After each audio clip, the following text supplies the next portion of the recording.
அனைவருக்கும் வணக்கம். டிப்ரெஷன் பெரியவங்களுக்கு தான் காஸ் ஆகுமா, கிட்ஸுக்கு காஸ் ஆகாதா அப்படின்றது கிடையாது. கிட்ஸுக்கும் டிப்ரெஷன் நடக்கிறதுக்கு நிறைய வாய்ப்புகள் இருக்கு. Causes for depression for kids, first one வந்து என்வாயர்மெண்ட். வீட்டில் அப்பா அம்மா சண்டை போட்டுக்கிறாங்கன்ற மாதிரி இருந்தா, அப்பா அம்மா கோச்சிக்கிறாங்கன்ற மாதிரி இருந்தா குழந்தைங்க அதுல பாதிக்கப்படுவாங்க. ஜெனட்டிக்கல் காஸ், அவங்க அப்பாக்கோ இல்லைன்னா அவங்க தாத்தாக்கோ அவங்க சித்தப்பாக்கோ யாருக்கோ இருந்திருக்கும் டிப்ரெஷன். சரிங்களா? இது ரெண்டு காஸ் தவிர்த்து ஒரு முக்கியமான காஸ் இருக்கு. உருவத்தை கேலி பண்றது, ஸ்கின்னை வந்து கேலி பண்றது, இதெல்லாம் இருந்ததுன்னா அவங்க டிப்ரெஷனுக்கு போவாங்க. என்னென்ன சிம்டம்ஸ்ன்றது பார்த்தோன்னா, ஏடியல் ஆக்டிவிட்டிஸ் ஆஃப் டெய்லி லிவிங், அதுல வந்து ரொம்ப போரா இருப்பாங்க. செல்ஃப் கேர்ல போரா இருப்பாங்க.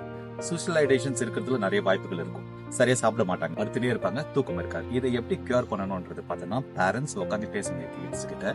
செகண்ட் திங் வந்து கிளினிக்கல் சைக்காலஜிஸ்ட் கிட்ட கூட்டு போங்க, எந்த லெவல்ல இருக்கிறாங்கன்ற மாதிரி. அந்த தேர்ட் திங் என்னன்றது பார்த்தோன்னா, ஃபுல்ஃபில் ஆகலன்ற மாதிரி இருந்ததுன்னா சைக்காட்ரிஸ்ட் கிட்ட கூட்டு போக பாருங்க.